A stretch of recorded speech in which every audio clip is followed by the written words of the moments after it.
Licenciado, estimados compañeros, un saludo cordial para cada uno. Nosotros, integrantes del grupo número 3, sección N de la Universidad Mariano Galvez de Guatemala, tenemos a bien darles a conocer las secciones 25, 29, 10 y 23 de la NIF para las pymes. Los integrantes son Edlin Mabel Vázquez, Edgar de la Cruz, Maximiliano de León Torres y Jacinto Brito Pérez. A continuación veremos las siguientes secciones. Acompáñenos. Costos por préstamos. Referimos a todos aquellos intereses y otros costos en los que una entidad incurre y que están relacionados con los fondos que ha tomado prestado. Es decir, que una entidad pues incurre en esos costos al momento de que realiza cualquier tipo de préstamo, de la cual pues tendrá que pagar un interés, ¿verdad? Los costos por préstamos incluyen tanto los gastos por intereses calculados utilizando el método del interés efectivo, las cargas financieras con respecto a los arrendamientos financieros, las diferencias de cambios procedentes de préstamos en moneda extranjera, en la medida en que se considere ajuste de los costos por préstamo. Su reconocimiento, pues esta sección nos indica que toda entidad reconocerá estos costos por préstamos como gastos reflejados en los estados resultados. Pues esto nos quiere dar a entender pues de que cualquier entidad que realice cualquier tipo de préstamo a otra entidad financiera, generan pago de intereses, de la cual pues para la entidad pues ese interés pues ya no es recuperable, pues ya no es recuperable y lo va a tener que reflejar como gasto en su estado de resultado al momento de que se genere, ¿verdad?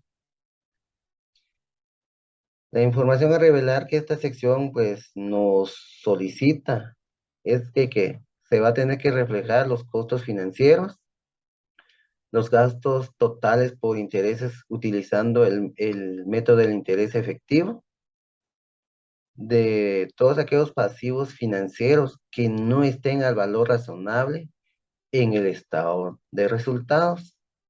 Impuesto a las ganancias. El alcance de esta sección nos indica que el término del impuesto a las ganancias incluye todos los impuestos nacionales y extranjeros que estén basados en ganancias fiscales. Incluimos también lo que son los impuestos tales como las retenciones de impuestos que una subsidiaria asociada o negocio conjunto tiene que pagar por repartos de ganancias a la entidad que informa. En este caso, se necesita que reconozca las consecuencias fiscales actuales y futuras. En este caso, los importes fiscales reconocidos comprenden el impuesto corriente y el impuesto diferido. Dentro del reconocimiento y la medición de estos impuestos, la entidad reconocerá un pasivo por impuestos corrientes, por el impuesto a pagar, por las ganancias fiscales del periodo actual y los periodos anteriores que se estén fiscalizando. Una entidad reconocerá un activo por impuestos corrientes por los beneficios de una pérdida fiscal que pueda ser aplicada para recuperar el impuesto pagado en un periodo anterior. Y por último, una entidad medirá un pasivo o un activo, en este caso, por impuestos corrientes a los importes que se esperan pagar o recuperar, usando las tasas impositivas y la legislación que haya sido aprobada en su momento, o cuyo proceso de aprobación esté prácticamente terminado en la fecha de la presentación.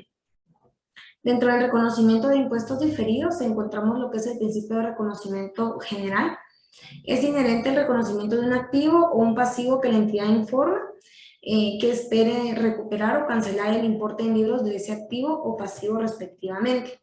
Si la entidad espera recuperar el importe en libros de un activo o liquidar este importe de un pasivo sin afectar las ganancias imposibles, no surgirá ningún impuesto diferido respecto al activo o pasivo.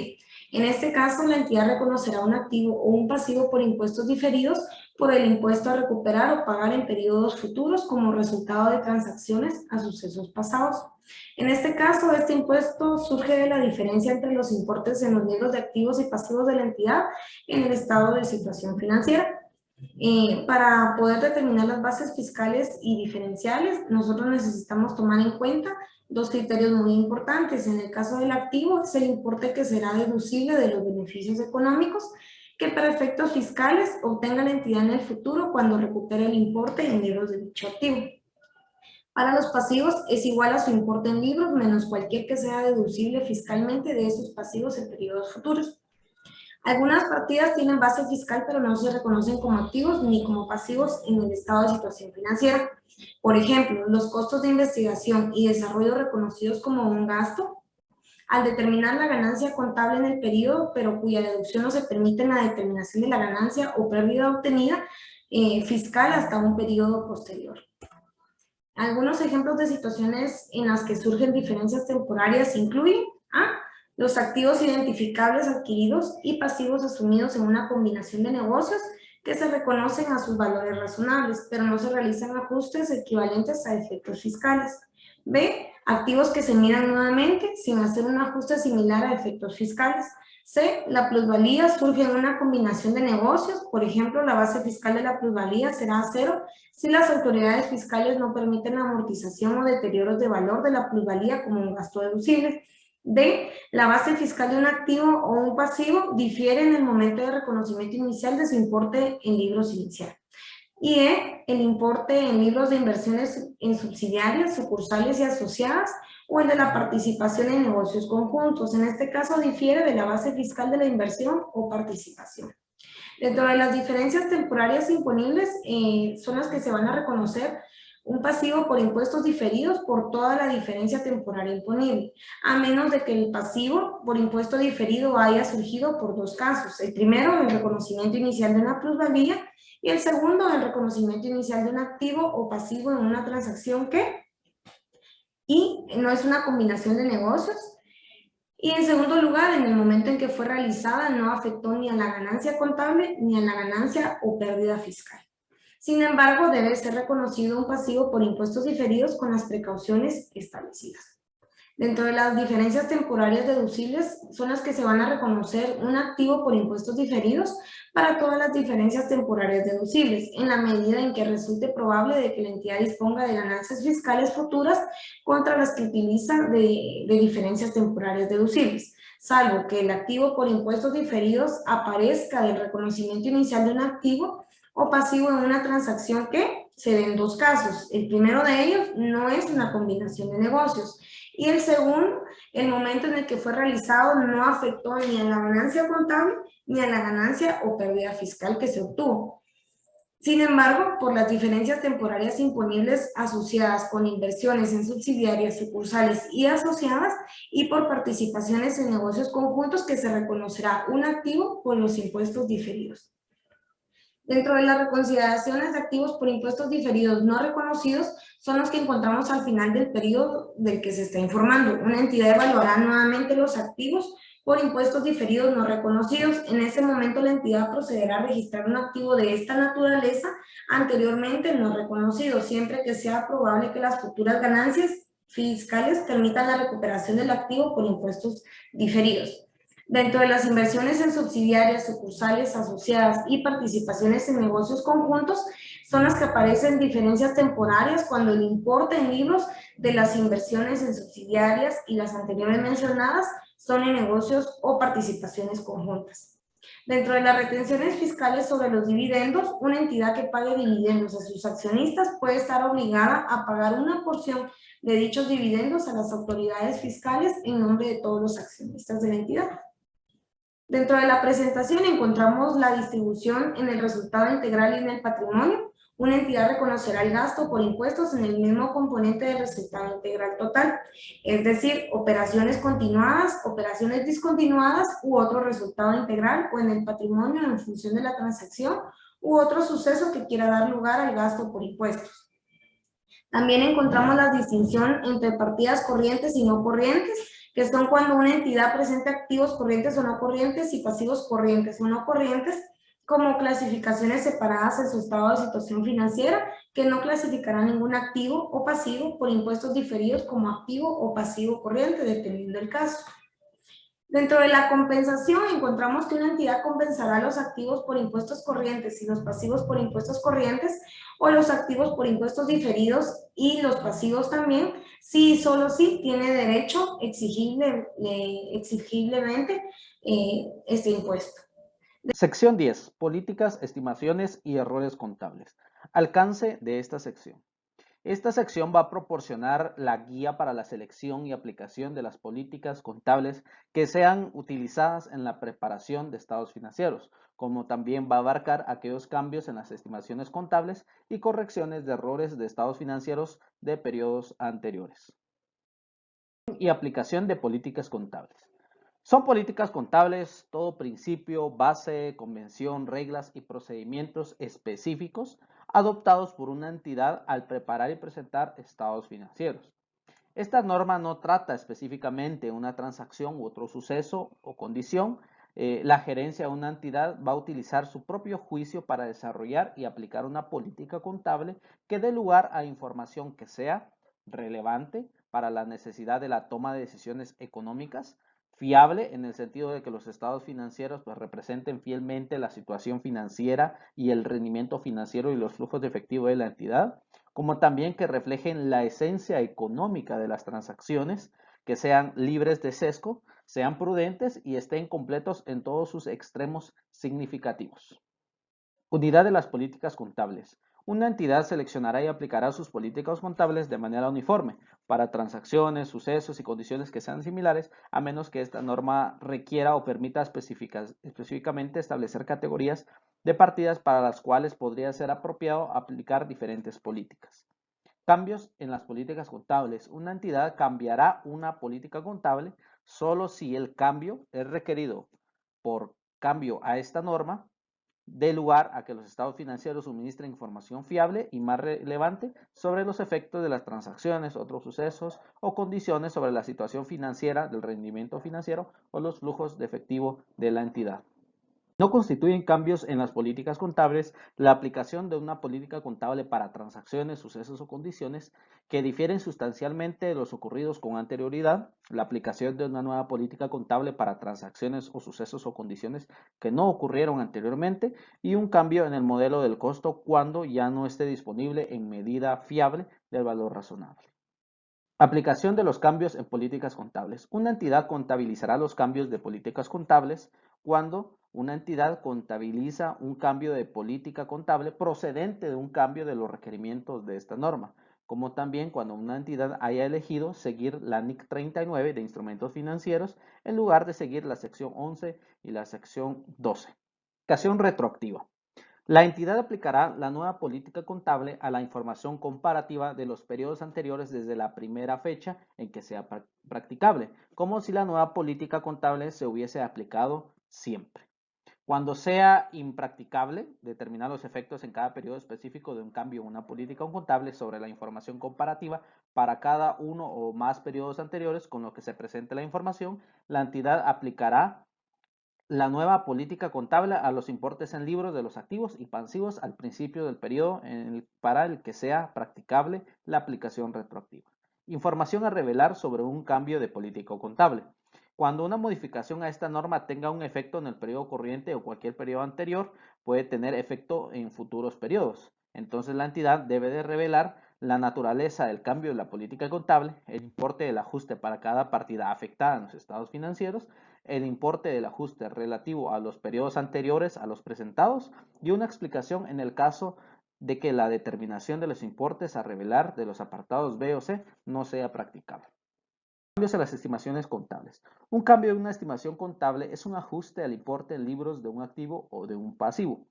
Una entidad debe reconocer el efecto de un cambio en una estimación contable de forma prospectiva, incluyéndolos en el resultado del periodo del cambio, si éste afecta a un solo periodo, o el periodo del cambio y periodos futuros, si el cambio afecta a todos de ellos. Información a revelar sobre estos errores de periodos anteriores. Una entidad debe de revelar la siguiente información: la naturaleza del error del periodo anterior. Para cada periodo anterior presentado, en la medida en que sea practicable, debe de presentar el importe de la corrección para cada partida afectada en los estados financieros y en la medida que sea practicable el importe de la corrección al principio del primer periodo anterior sobre el que presenta la información y una explicación si no es practicable determinar los importes a revelar en los apartados B, C. Esta sección será de aplicación al momento de contabilizar todos aquellos ingresos de toda entidad procedentes de sus actividades ordinarias, de sus actividades siguientes, tales como venta de bienes, eh, prestación de servicios, los contratos por construcción en los que la entidad es la misma contratista, el uso por parte de terceros de activos de la entidad que produzcan o que generen intereses, regalías o dividendos. Esta sección establece los lineamientos que una entidad utilizará al momento de medir sus ingresos de actividades ordinarias. Y nos establece que una entidad va a medir todos aquellos ingresos de actividades ordinarias al valor razonable de la contraprestación por recibida o por recibir, tomando en cuenta de que estos valores razonables de la contraprestación recibida o por recibir, hay que tomar en cuenta de que lleva adherido pues, cualquier descuento comercial, descuento por pronto pago, rebajas por volúmenes de venta que la entidad practique, ¿verdad? Al momento de realizar toda transacción. ¿Cómo una entidad reconocerá esos ingresos procedentes de sus actividades ordinarias? Lo va a reconocer,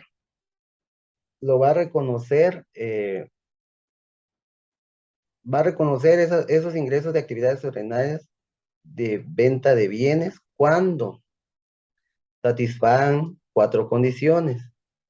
La primera condición que esta sección nos establece es de que la entidad, al momento de realizar toda transacción, haya transferido al comprador los riesgos y ventajas a dicha transacción, de que los importes de los ingresos puedan medirse con fiabilidad.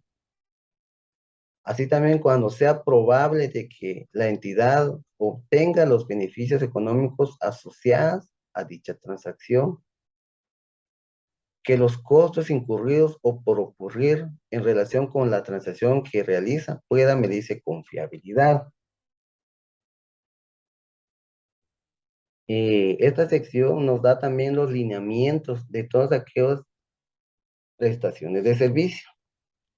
Y nos dicen, ¿verdad?, de que los ingresos de actividades ordinarias derivados de una prestación de servicio se reconocerá con referencia al grado de realización de dicha transacción al final del periodo sobre el que se va a informar. Siempre que, además de los principios generales para el reconocimiento, ¿verdad?, de esos ingresos, se cumplan esto, deben saber 4 criterios. Dentro del primer criterio, ¿verdad?, de que el importe de los ingresos de actividades ordinarias puedan medirse con fiabilidad. El otro criterio es de que sea probable que la entidad reciba los beneficios económicos asociados con la transacción.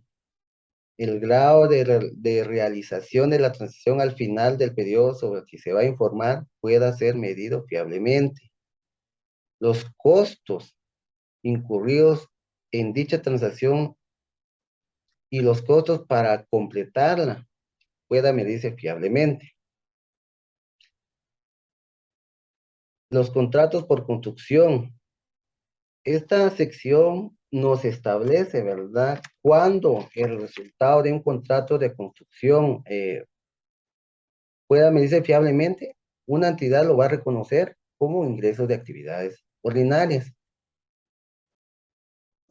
Tomando en cuenta que ese contrato y los costos del contrato asociados con el contrato de construcción se va a reconocer como ingresos de actividades ordinarias y gastos. Cuando hablamos de los intereses, regalías y dividendos, esta norma nos da los lineamientos de que una entidad lo va a reconocer como ingresos de actividades ordinarias, ¿verdad? Cuando el uso de esos activos lo hayan realizado o utilizado por terceros que generen intereses, regalías y dividendos.